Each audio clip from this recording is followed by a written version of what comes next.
அனைவருக்கும் வணக்கம். அறிவு பகிர்வு நிகழ்வு 67 அனைவரையும் அன்புடன் வரவேற்கிறது. இன்றைய உரையாடல் தலைப்பு என்.டி. ராஜ்குமார் கவிதைகள் மீதான உரையாடல் அப்படிங்கிறது. சில கவிதைகளை மட்டும் தெரிவு செய்து கொண்டோம். அதன் அடிப்படையில நானும் தோழர் கந்தசாமியும் உரையாட இருக்கிறோம். அதற்கு முன்னாடி ஒரு சிறு அறிமுகமாக என்.டி. ராஜ்குமார் கவிதைகளை ஏன் தேர்ந்தெடுத்தோம் அப்படின்னா, இப்ப சமீபத்துல வேர்ச்சொல் இலக்கிய விருதுக்காக என்.டி. ராஜ்குமார் தெரிவு செய்யப்பட்டிருக்கிறார். நீலம் அமைப்பு வானம் கலை இலக்கிய திருவிழா அப்படின்னு சொல்லி ஏப்ரல் மாதம் வருடந்தோறும் நடத்தி கொண்டிருக்கிறது. ராஜ்கௌதமர், பாமா போன்றவங்களாம் அதுல விருது வாங்கியிருக்காங்க. அந்த வரிசையில என்.டி. ராஜ்குமார் இந்த வருடத்திற்கான வேர்ச்சொல் இலக்கிய விருதை பெறுபவராக இருக்கிறார். அப்ப அவர் கவிதைகள் குறித்து நம்ம எடுத்து வாசிக்க வேண்டிய ஒரு சூழல் நமக்கு ஏற்படும் பொழுது நம்ம எடுத்து வாசிக்கிறோம். வாசிக்கும் பொழுது அந்த கவிதைகள் நமக்குள்ள மீன்ஸ் தமிழ் சூழலுக்குள்ள என்ன விதமான உரையாடலை நிகழ்த்த விரும்புகிறது என்பதை அறிவு பகிர்வு அதற்கே உரிய புரிதலில் தங்களிடம் உரையாட விரும்புகிறது. அந்த அடிப்படையில் முதலில் தோழர் கந்தசாமி அவர்கள்.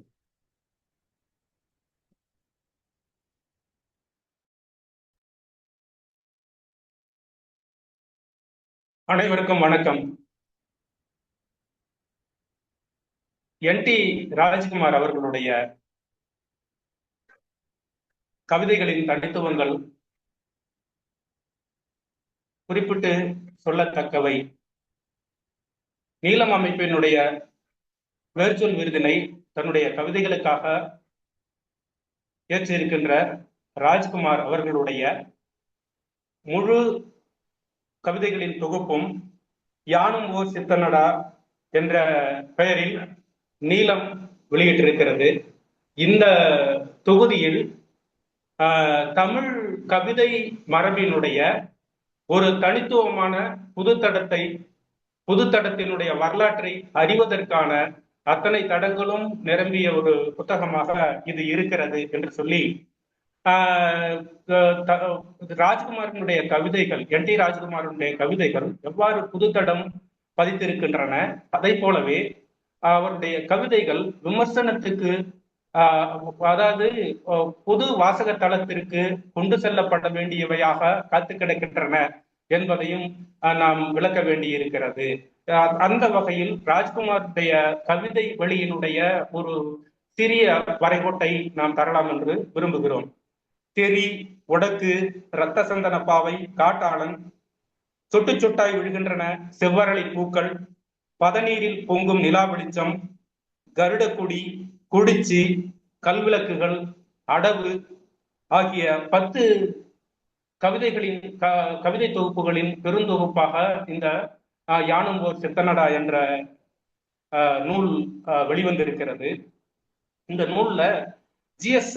தயாளன் அப்படின்ற ஒரு கவிதை தொகுப்புக்கு முன்னுரை எழுதும் போது புதிய கவிதை மொழியை தமிழ் உலகத்தில், கவிதை உலகத்தில் கண்டடைந்தவர் என்று நம்முடைய ராஜ்குமார் அவர்களை சொல்கிறார். அதை போலவே இந்த பெரிய நூலுக்கு நீண்ட முன்னுரையை எழுதியிருக்கின்ற வி. சிவராமன் அவர்கள் ஒரு செய்தியை சொல்கிறார். மது, மாமிசம், மீன், தானியம், மைதுனம் அல்லது காமம் இவை மாந்தரிகவாதத்திற்கான அடிப்படைகள் அப்படின்னு சொல்றாங்க.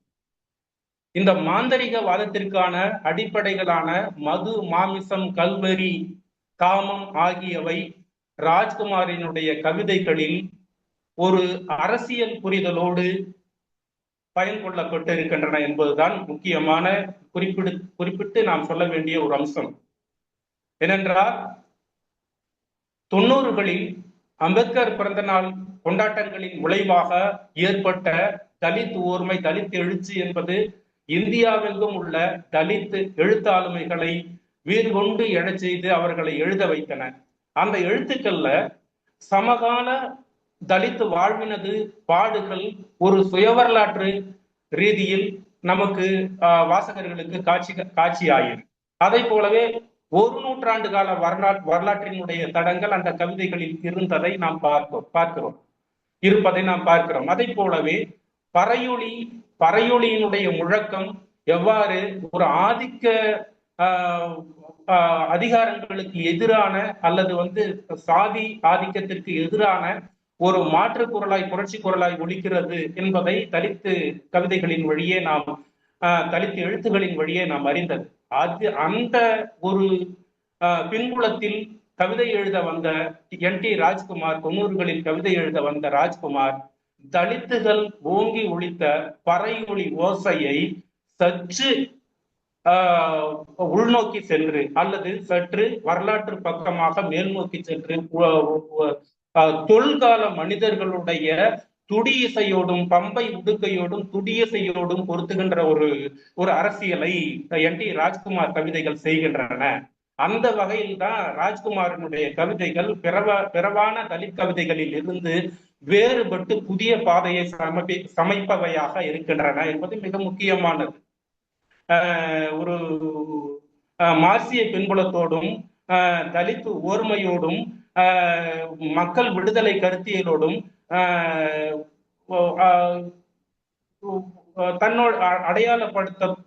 தன்னுடைய சுய இருப்பை அடையாளப்படுத்திக் கொள்ளுகின்ற NT ராஜ்குமார் அவர்கள் இந்த சுய இருப்பை தொல்கால மனித சடங்கியல் மாந்தரிக வாழ்வோடு இணைப்பதன் மூலமாக ஒரு புதிய மொழியை தமிழுக்குள் கொண்டு வருவது, தமிழ் கவிதைகளுக்குள் கொண்டு வருவது என்ற இடத்தில் தனித்துவம் மிக்கவராக திகழ்கிறார். அந்த வகையில பாரதியார் ஒரு கவிதை மொழியை நமக்கு கொண்டு வந்தார் என்றால், பாரதிதாசன் ஒரு புதிய கவிதை மொழியை கொண்டு வந்தார் என்றால், NT ராஜ்குமார் அவர்கள் கொண்டு வந்திருக்கின்ற தொல் மாந்தரிக கவிதை அடவு மொழி, அதாவது ஆட்ட மொழி, கவிதையினுடைய ஆட்ட மொழி என்பதை ராஜ்குமாருக்கே உரிய தனித்துவமான ஒரு உருவாக்கம் என்பதனால் இவர் தலித் கவிதை வெளி என்பதில் இருந்து கொண்டு அல்லது தலித் ஓர்மை என்பதில் இருந்து கொண்டு அதிகாரத்திற்கு எதிராகவும் சனாதனத்துக்கு எதிராகவும் பேசுகின்ற நிலைப்பாட்டில் தொல் மாந்தரிக சடங்கியல் கொண்டாட்ட முறைகளை வந்து ஒரு மாற்று அரசியலாக கொண்டு வருவதன் மூலம் இந்து சனாதனத்திற்கு எதிரான ஒரு குரலையும் சாதி ஆதிக்கத்திற்கு எதிரான ஒரு குரலையும் நவீன மாந்தநேயத்திற்கு உரிய சில அடிப்படைகளையும் தன்னுடைய கவிதைகளின் வழியாக வரைபவராக இவர் இருக்கிறார். அதனாலதான் இந்த கவிதை தொகுப்புல ஒரு கவிதை தொகுப்புல சொன்ன மாதிரி சண்முகம் அவர்கள் வந்து சொல்றாரு. அது என்னன்னா, ஓசை சார்ந்த தன்மை, ஓசை சார்ந்த நிகழ்த்துதல் பண்பு கொண்ட கவிதைகள் என்று சண்முகம் இவர்களுடைய கவிதையை வந்து மதிப்பிடுகிறார். இந்த ஓசை சார்ந்த கவிதை தன்மை ரொம்ப முக்கியமானதாக இருக்கு. பறையொலியை வந்து துடியிசையோடு ஒன்ற வைக்கின்ற ஒரு தன்மை இவர்கிட்ட இருக்கு அப்படின்றத நாம பார்க்கிறோம். இதுல வந்து ஒரு மாடனும் இசைக்கியும் காளியும் தடாமுடி தரித்த சிவனும் வந்து இங்க வர்றாங்க. இவங்க எல்லாம் இதுவரையிலான சொல்லப்பட்ட சனாதனம் அல்லது வந்து வேதங்கள் சொல்லிய பெருந்தெய்வ மரபில் இருந்து விலகிய சிறுதெய்வ மரபை, அவற்றினுடைய கூட்டுக்களியை, அவற்றினுடைய காலகால வரலாற்றினுடைய கோபத்தை சொல்பவையாக இருக்கின்றன என்ற வகையில ஒரு கவிதையை மட்டும் இவை அனைத்துமே பொருந்தி நிற்கின்ற ஒரு கவிதையை வாசித்து நான் ராஜாவுக்கு இடத்தை அளிக்கலாம் என்று நினைக்கின்றேன். இப்பொழுது NT ராஜ்குமார் அவர்களுடைய ஒரு கவிதையை நான் இவை எல்லாம் ஒருங்கிணைந்த ஒரு பிழிவாக இருப்பதை நான் வந்து இந்த கவிதையின் மூலம் சொல்லலாம் என்று நினைக்கின்றேன். அந்த கவிதை: உலக அரங்கில் இப்போது நீ கேட்கும் பாடல் உனக்கான பாடல் அல்ல. அது ஒரு சக்கிலியனை போல், பறையனை போல், காணிக்காரனை போல், கனியானை போல், புள்ளுவனை போல், புலையனை போல் சவுட்டி இறுக்கி ஊருக்கு வெளியே ஒதுக்கி வைக்கப்பட்டிருக்கிறது. காவுகளுக்குள் புதைக்கப்பட்டிருக்கின்றன, சுரண்டி தின்னப்பட்டிருக்கின்றன. உன் வாழ்க்கையோடு கரை புரண்டு ஓடும் உனது பாடல்களை, பறை ஒலியை, கொக்கரையை, முளச்சண்டையை, நந்துணியை, புள்ளுவ வீணையை, இளம் பசுவின் அடிவயிர் தோலுரித்து முறுக்கப்பட்ட செண்டையை, உருமியை எல்லாவற்றையும் கற்றுக்கொடு. நாம் மரம், செடி, கொடி, மிருகங்கள் அவர்கள் கேட்டு கண்விழிக்கும்படி உச்சி மாகாளி, வயக்காட்டு இசக்கி, நீலி, சூளி, கருப்பாயி, மூத்தப்பன், சுடலை மாடன் கோயில்களில், நம்மில் சில பேர் கட்டி எழுப்பி இருக்கும் பெருந்தெய்வ கோயில்களில் காலையிலும் மாலையிலும் போட்டு முழக்கு, நரம்பு மண்டலங்கள் முறுக்கேறி துள்ளும் வண்ணமாக்கு, உலக அரங்கை அதிரவை. இப்போது நீ கேட்கும் பாடல் நம் மக்கள் பாட்டல்ல. இந்த கவிதையில் இடம்பெறுகின்ற அந்த பல்வேறு அம்சங்கள், பல்வேறு கூறுகள் இவருடைய ஒட்டுமொத்த கவிதை தொகுதிகளிலும் விரவி கிடக்கின்றன. அவை அதிகாரத்திற்கு எதிரான பன்முக வயப்பட்ட கருவிகளை நமக்கு செய்து தருகின்றன என்று கூறி இந்த வாய்ப்புக்கு நன்றி கூறி விடைபெறுகிறேன். நன்றி, வணக்கம். தோழர் கந்தசாமி அவர்களுக்கு நன்றி. இப்ப அடுத்ததாக அவர் சொன்ன அந்த அவருடைய கவிதைகள் எந்த அளவில் தமிழ் சமூகத்தில் வித்தியாசமானதை எழுதி பார்த்திருக்கிறது என்பதை அவர் சொன்னார். அதன் தொடர்ச்சியாக நானும் சில செய்திகளை உங்களோடு பகிர்ந்து கொள்ள விரும்புகின்றேன். சில கவிதைகளை நான் ஃபர்ஸ்ட் வாசிக்கணும்னு நினைக்கிறேன். ஒரு கவிதை, நாகராஜா கோவில், நாகரம்மன் கோவில் அப்படிங்கிற ஒரு வித்தியாசத்தை சொல்லுது. எங்க கிட்ட நீங்க திரும்ப திரும்ப தொடர்ச்சியா தகுடு தத்தம் பண்ணி நாகராஜா கோவில்னு அதை சொல்ல வச்சிட்டீங்க. அது இன்றைக்கும் மக்கள் நாகரம்மன் கோவில் என்று சொல்வதை பார்க்க முடியறதுன்னு ஒரு கவிதை வருது. அப்ப விளிம்பு நிலையில இன்னும் தொல் நீட்சியாக இந்த மண்ணின் சடங்காக, மண்ணின் தெய்வமாக சில விஷயங்கள் இருக்கிறது அப்படிங்கிறத விளிம்பு நிலை சார்ந்து பதிவு செய்யக்கூடிய ஒரு குரல். இப்ப ஆதிக்கம் ஒரு மாதிரி ஒரு விஷயத்தை உருவாக்கி கொண்டு வருகிறது. ஆதிக்கத்திற்கு எதிராக விளிம்பு நிலையில் மாற்று குரல் இருந்து கொண்டுதான் இருக்கிறது. அது எந்த ஆடம்பரமும் இல்லாமல் என்பதை அந்த கவிதை சுட்டுவதாக எடுத்துக்கொள்ளலாம்.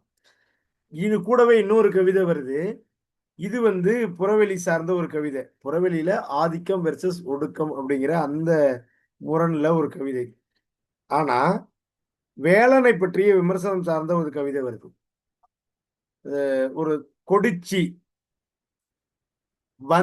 இந்த மலையப்பனிடம் அழுதாள். என்னென்ன சொல்லி அழுதுருக்கிறா அப்படின்னா, வேலன் இந்த மண்ணை மறந்துட்டான், இந்த காட்டை மறந்துட்டான், மரங்களை மறந்துட்டான், செடிகளை மறந்துட்டான். அவன் அவனுடைய வேல் வன்முறைகளை பிரச்சனைகளை பார்த்துட்டு அது துருப்பிடிச்சு போச்சு, அதை எந்த விதமான செயல்பாடுகள் இல்லாமல் போயிடுச்சு. இப்படின்னு அந்த வேலனுடைய காடுகளுக்கு தலைவனான வேலன் எவ்வாறு தன்னை இழந்து நிற்கிறான் அப்படிங்கிற அந்த வரலாற்றில் அந்த தொல்குடிகள், அந்த அழிக்கப்பட்ட அந்த தொல்குடிகளுடைய தலைவன் இன்னொன்றாக மாறி போனதை விமர்சிக்கிறதாக அது இருக்கிறது. கடைசியில் இப்படி முடியுது.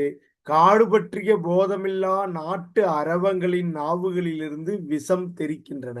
இப்ப நாடு வெர்சஸ் காடு அப்படிங்கிற அந்த முரண்ல அந்த நாட்டு சத்தங்கள் காட்டுக்குள்ள வந்துருச்சு அப்படிங்கிறத சொல்லுது. நம்ம பாருங்க, புரட்சிகளை நம்ம சத்தம் போட்டு பேசுவோம், ஆரவாரங்களை பேசுவோம். இந்த பாரு நான் இந்த பாரு RSS அவ்வளவுதான் ஆணாதிக்கம்.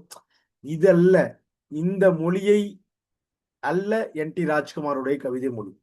NT ராஜ்குமாருடைய கவிதை சொல்லி எப்பொழுதும் வன்முறையற்ற தன்மையை வீழ்த்துவதற்கு இரு கூறும் முனைகளை தீட்டவில்லை. ஆதிக்கத்திற்கு எதிராக ஒடுக்கம் கிளர்ந்து எழுதுவதாக, அதாவது ஒரு ஆக்ரோஷமாக கிளர்ந்து எழுதுவதாக இல்லை, அழுத்தமாக கிளர்ந்து எழுதுவதாக இருக்கிறது.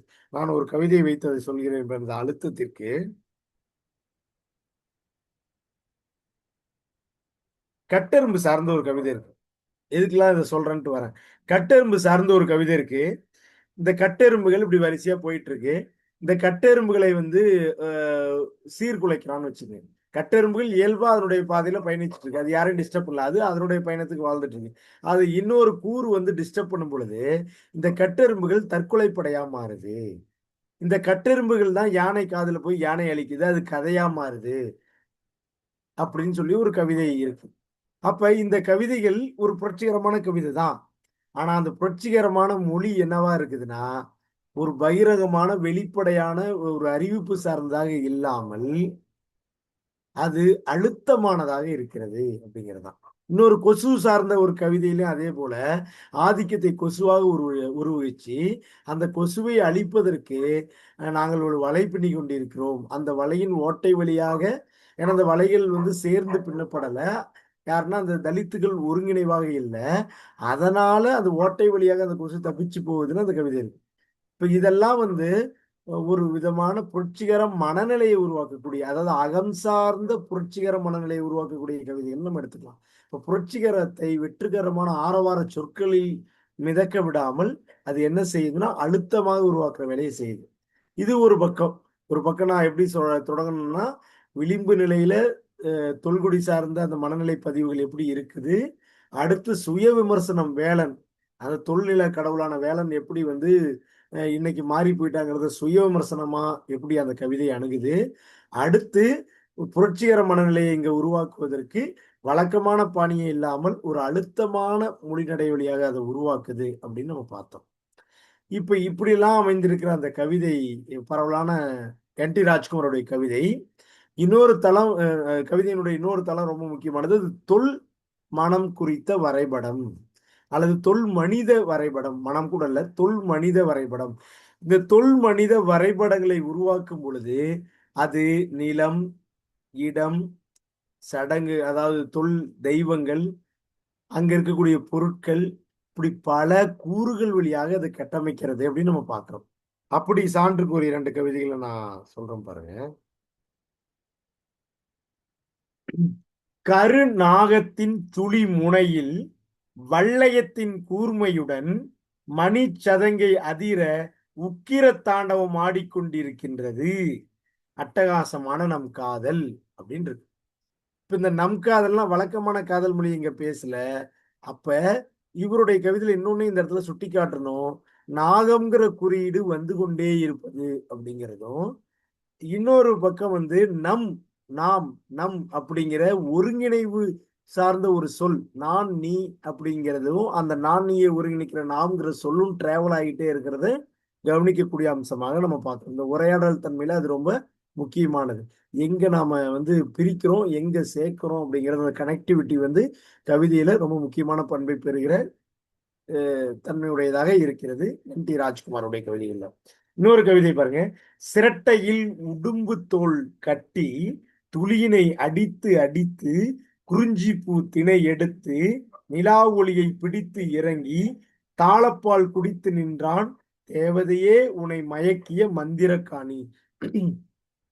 இது போன்ற சொற்கள் தான் சிரட்டை, உடும்புத்தோல், குறிஞ்சி, தாளப்பால், இது போன்ற சொற்கள் வழியாக தொல் மனித வரைபடத்தை அது உருவாக்குகிறது. இப்ப தொல் மனித இந்த வரைபடத்தை உருவாக்கும் பொழுது இன்னொன்னு இங்க நல்லா கவனிக்கணும். திராவிடம் வெர்சஸ் ஆரியம் அப்படிங்கிறத வந்து வெட்ட வெளிச்சமாக இல்லாமல் மூடுண்ட தன்மையாக அது அமைத்துக் கொள்கிறது. அதே நேரத்துல திராவிட முன்னேற்ற கழகம் உருவாக்கி வைத்திருக்கிற திராவிட அரசியலை அது எங்கும் கை கொள்ளவில்லை. மாறாக மாறாக ஆதி திராவிடன் சொல்லக்கூடிய அந்த தொல் கூரை தான் நம்ம வந்து அது கையில் எடுக்குது. அது ரொம்ப முக்கியம். திராவிடத்தை பேசும்போது 2 விதமாக பேசுகிறார்கள் அப்படிங்கிறது ரொம்ப முக்கியம். பெருமை பேசுவதல்ல திராவிடம். பெரியார் வந்து திராவிடத்தை விமர்சன தன்மையில கையாண்டுவது போலவே என்.டி. ராஜ்குமாரும் கையாளுறாரு. ஆனால் தொல்கூறுகளை இணைத்து புதிய கட்டமைப்பை, நிகழ்காலத்தை கனெக்ட் பண்றாரு. தொல் மனித வரைபடத்தை உருவாக்குவதன் வழியும் நிகழ்கால விமர்சனத்தை உருவாக்குவதன் வழியும் நாம தொல் மனித வரைபடத்தை மீண்டும் கட்டியெழுப்புகிற, மனித மனங்களில் கட்டியெழுப்புகிற ஒரு வேலையை என்.டி. ராஜ்குமார் கவிதைகள் செய்கின்றன அப்படின்னு நம்ம துணிந்து சொல்ல முடியும். இதை தவிர மதங்கள், இங்க வரக்கூடிய மதங்கள் சாதிய பண்பை பெறுகின்றன அப்படிங்கிறதும், இந்த சாதிய பண்புகள் எப்படி வந்து இங்க வேலை செய்து கொண்டிருக்கின்றன அப்படிங்கிறதும் சொல்லப்பட்டுக்கிட்டே இருக்கு. இந்த அம்பேத்கரிய உரையாடல் வருகிறது, பௌத்த உரையாடல் வருகிறது, இதெல்லாம் வந்து அந்த கவிதையில எல்லாமே வந்து கொண்டே இருக்கிறது. இப்ப இதன் வழியாக அவர் கவிதைகள்ல இல்லாத பண்பை நான் சுட்டிக்காட்ட விரும்புகிறேன். இது வரைக்கும் சொன்னதிலிருந்து அந்த புரிதலை உங்களுக்கு கொடுக்க விரும்புகிறேன். எங்கேயும் புலம்பல்கள் இல்லை, மாறாக புரட்சிகளை அழுத்தமான முறையில சுய விமர்சனத்தோடும் தொல்கூறுகளோடு இணைத்து சொல்ல விரும்புவதை தவிர எங்கும் புலம்பல்கள் இல்லை. தன்னிறக்கத்தை கோரவில்லை. வெளிப்படையான திராவிடம் ஆரிய முரண்களை அல்லது தலித்த ஆதிக்கம் ஒடுக்க முரண்களை வெளிப்படையாக கட்டி எழுப்ப அது விரும்பவில்லை. வெளிப்படையாக கட்டி எழுப்புவதில் ஒரு சிக்கல் இருக்கிறது. அது என்ன அப்படின்னா, வெளிப்படையாக கட்டி எழுப்பும் பொழுது 2 கூர்முனைகளும் பலப்படுத்தப்படுகின்றன. அந்த ஆபத்தை இந்த கவிதைகள் தவிர்க்கின்றன. உள்முரண்களை கூர்படுத்துது. உள்முரண்களை வெளிச்சம் போட்டு காட்டுது, எக்ஸ்போஸ் பண்ணுது. ஆரவார சொற்கள் அற்ற கவிதைகள் ஆரவாரங்களை உருவாக்கவில்லை, அழுத்தங்களை உருவாக்குகிறது அப்படிங்கிறது. அந்த அழுத்தங்களை தான் தொல்மன வரைபடத்தின் வழி உருவாக்குகிறது. அந்த தொல்மன வரைபடத்தை நிகழ்கால விமர்சனத்தின் வழி கனெக்ட் பண்றதை நம்ம பார்க்கிறோம். இப்படி போறது. இப்படி இருக்கக்கூடிய இவருடைய கவிதைகளை நம்ம இறுதியா சொல்லி இப்படி முடிக்கலாம். அப்ப வழக்கமான தலித்து பாணிய கவிதையிலிருந்து சிலவற்றை தவிர்த்து புதிய பாணியில் எழுத முயற்சி பண்ணுகிற கவிதைகள் நான் சொல்லலாம். அந்த தொல்மனதை எழுதுதல் என்ன முக்கியம்னா, தொல்மனதை எழுதுதல் ரொம்ப ரொம்ப முக்கியமானது. அதுல உரையாடல் பண்பில் இந்த கவிதைகள் அனைத்தும் சரளமா உரையாடுகிற துணியில அமைஞ்சிருக்கு. இந்த சரளமான வாசிப்பு பண்பை அது கை கொண்டிருக்குது. இந்த சரளமான வாசிப்பு பண்பு ஒரு குறையையும் அது வச்சிருக்கு. என்ன அப்படின்னா, சரளமான அந்த வாசிப்பு பண்பு வாசகனை உள்நுழைய அனுமதி மறுக்கிறது அப்படின்னு. இது நான் சங்க இலக்கியத்தின் வழி விளக்க முனைகிறேன். சங்க இலக்கியத்துல தலைவியும் தோழியும் உரையாடுறா அல்லது தோழி செவிலி உரையாடுறா அப்படின்னா, அந்த உரையாடல் குணம் எப்படி இருக்கும் அப்படின்னா, தோழி கேட்ட ஏதோ ஒரு கேள்விக்கு அல்லது தலைவி கேட்ட ஏதோ ஒரு கேள்விக்கு தோழி பதில் சொல்வதுங்கிற முறையில அமைஞ்சிருக்கு. ஆனா இவருடைய கவிதைகள் முழுக்க உரையாடல் தன்மை இருக்கு. நான் ஒரு விஷயத்தை சொல்லுது, அது எதிரில் கேட்பவர் இன்னாருதான் அப்படிங்கிற ஒரு பிக்சடா ஐடென்டிஃபை பண்ணி முன்னாடி வச்சுக்கல. அப்ப அந்த இடத்துலதான் நான் ஒரு புதிய விளக்கத்தை முன்வைக்க விரும்புறேன். புதிய விளக்கம் அப்படின்னா, நான் அறிந்த ஒரு புதிய விளக்கத்தை முன்வைக்க விரும்புறேன். என்ன அப்படின்னா, கவிதைகள் வாசகனை உள்நுழைய அனுமதிக்காமல் அந்த கவிதை சொல்லி உணர்ந்த ஒரு சித்திரத்தை வடித்து கொடுப்பதாக மட்டுமே இருக்கு. இந்த சித்திரத்தை அப்படியே உள்வாங்கக்கூடிய இடத்துல வாசகன் இருக்கிறானே தவிர, அல்லது வாசகன் புரிந்து கொள்பவனாக அல்லது அவன் ஏற்கனவே உருவாக்கி வைத்திருக்க முற்போக்கு சிந்தனைகளோடு இணைப்பவனாக நீடித்து எடுத்து செல்பவனாக இப்படிதான் அந்த கவிதைகள் கட்டமைக்கிறதே தவிர, வாசகனுடைய தொல்மனதை கிளறி அவன் அந்த தொல்மனதுக்குள்ள பயணம் செய்வதாக அது இல்லை. இப்ப ஏற்கனவே இருக்கிற அவனுடைய தொல்மன கூறுகளோடு அது போய் கனெக்ட் ஆகாம மேல் மனதோடு கனெக்ட் ஆகுறதாவே அது நின்று விடுகிறது. அவனுடைய தொல்மனதுக்குள்ள அவனுடைய தொல்மன கூறு இருக்கு. அது அந்த மேல் மனம் அடக்கி வச்சிருக்கு. அதை விசிபிளா வெளிப்படுத்த விடாமல் அடக்கி வச்சிருக்கும். அவனுடைய கூட்டு நனவிலிக்குள்ள அந்த தொல்மன கூறு இருக்கு. அந்த கூட்டு நனவிலியை கனவு நிலையில தான் நிறைய கனெக்ட் பண்ண முடியும். இந்த கனவு நிலையில கனெக்ட் பண்ணக்கூடிய தன்மைகள் குறைவாக இருக்கு. கற்பனை தன்மைகள், கற்பனையினுடைய சாத்தியப்பாடுகள் வாசகனுக்கு அளிக்கப்படலை. அந்த கவிதை சொல்லின் வழியாக கட்டமைக்கப்படுகிறதா இருக்கே தவிர, வாசகனுக்கான சாத்தியப்பாடுகளை வாசகன் தன் கற்பனையின் வழி அந்த தொல்மனத்தை அடையக்கூடிய சாத்தியப்பாடுகளை அந்த கவிதைகள் அளிக்கவில்லை. காரணம் என்னன்னா, அங்க உரையாடக்கூடியவன் எதிரில் இருந்து அவரோடு அந்த கவிதை சொல்லி இன்னொரு எக்ஸை உருவாக்கி அதை உரையாடல் வழியாக எடுத்து சொல்லாமல் தான் உருவாக்கிய ஒன்றை எடுத்து சொல்வதாக அமைந்திருக்கிறது. அதற்கு காரணமாக ஒரு ஹைப்போதெட்டிக்கலா என்ன சொல்லலாம் அப்படின்னா,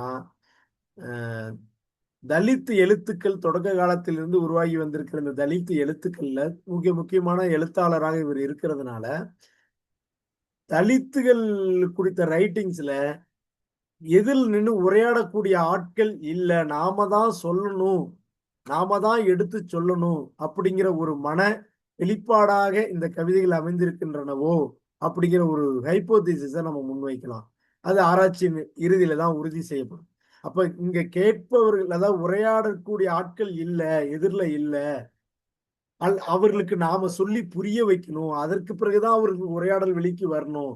ஏன்னா இப்பொழுதுதான் அறிவு சமூகத்துக்குள்ள டிராவல் பண்ற ஒரு சமூகம் தலித் சமூகம். இப்ப தலித் சமூகத்துக்குள்ள எல்லோரும் உரையாளராக மாறும் பொழுதுதான் அது போன்ற கவிதைகள் சாத்தியம். இப்பொழுது நாம் வடித்து உருவாக்கிய சித்திரத்தின் வழியாக அவர்களை கனெக்ட் பண்றதுதான் சாத்தியம் அப்படின்னு இந்த கவிதை சொல்லியுடைய மனம் இந்த கவிதைகளை கட்டமைத்திருக்கலாம் அப்படிங்கிற ஒரு கருதுகோளை முன்வைத்து, ஆனால் இந்த கவிதைகள் முன் சொன்னது போல தொல் மனதை குறித்த வரைபடத்தை வரைவதில் ரொம்ப மிக முக்கியமான பங்களிப்பை செலுத்துகிறது. அது சடங்குகள், தெய்வங்கள், நிகழ்வுகள், பொருட்கள், முதற்பொருள் போன்றவற்றின் வழியாக ஒரு சித்திரத்தை வரைவதன் வழியாக அது நம் மனசுக்குள்ள இருக்கிற பொருட்களோடு கனெக்ட் பண்றதுக்கான குறைந்தபட்ச வாய்ப்பையும் அளிக்கிறதுங்கிறதையும் நம்ம மறந்துவிட முடியாது. ஆனால் அதே நேரத்தில் நிகழ்கால விமர்சனத்தை வைக்கிற இந்த கவிதைகள் எங்குமே எங்குமே வழக்கமான திராவிட பாணியில் இல்லாமல் புதிய, அதாவது ஆதி திராவிட பண்பை கை கொள்வது அப்படிங்கிறது ரொம்ப முக்கியமான அம்சம் அப்படிங்கிறது தான். வரலாற்றுல இவருடைய கவிதைகள் தமிழ் கவிதைகளா மாறுது. தலித் கவிதைகளா இது நிக்கல. அது தொல்கூறுகளை கனெக்ட் பண்றதுனால, முன்னாடி நான் பேசும்போது கந்தசாமி தோழர் இதை சொல்லிட்டு இருந்தாரு. அதனால அது அவருடைய கூற்றுதான் அது. அவர் தமிழ் கவிதைகளா, தலித் கவிதைகளா இருக்கும் வரை அது அன்டச்சபிலிட்டிங்கிற ஒரு மனப்பான்மை அது கொண்டிருக்கும். மனப்பான்மையை உருவாக்கப்படும், திட்டமிட்டு உருவாக்கப்படும். ஆனால் அது தமிழ் கவிதைகளாக தன்னை பரிணமிக்க செய்து விடுகின்றன அல்லது செய்து கொள்கின்றன அப்படிங்கிறது மிக முக்கியமான அம்சம். தோழர்களே, தொடர்ந்து இது போன்ற உரையாடல்களை அறிவிப்பு மேற்கொள்ள விரும்புகிறது. தங்களுடைய கருத்துக்களை, மேலான கருத்துக்களையும் பகிர்தலையும் விரும்புகிறது. தொடர்ந்து உரையாடுவோம் நண்பர்களே. அடுத்த கூட்டத்தில் சந்திப்போம்.